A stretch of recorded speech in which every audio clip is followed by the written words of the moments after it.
ഇന്ന് ഉണ്ടാക്കുന്നത് ഈസി ആയിട്ടുള്ള ലെമൺ പിക്കിളാണ്. ലെമൺ എടുത്ത്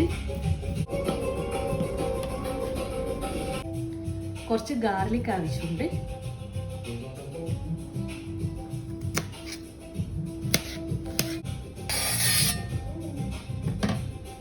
രണ്ട് പച്ചമുളകും ആവശ്യമുണ്ട്.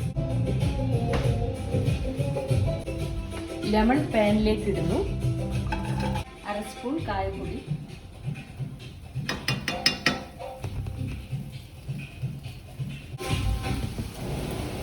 ഉപ്പ് പാകത്തിന് ഇടുന്നു.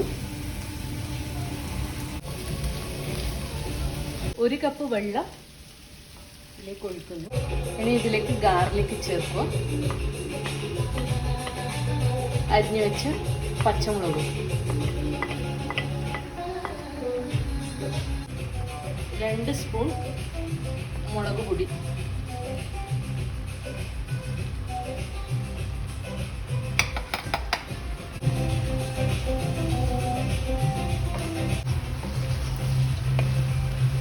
നമ്മുടെ എണ്ണയില്ലാത്ത നാരങ്ങ അച്ചാർ ഇപ്പം റെഡിയായി. ഇത് കുപ്പിയിലിട്ട് 2 ദിവസം കഴിഞ്ഞിട്ട് യൂസ് ചെയ്യാം. അപ്പോൾ അതിൻ്റെ കയ്പൊക്കെ ഇല്ലാതാവും. അപ്പം നല്ല നീറ്റായിട്ട് നല്ല കറക്റ്റായിട്ട് യൂസ് ചെയ്യാം.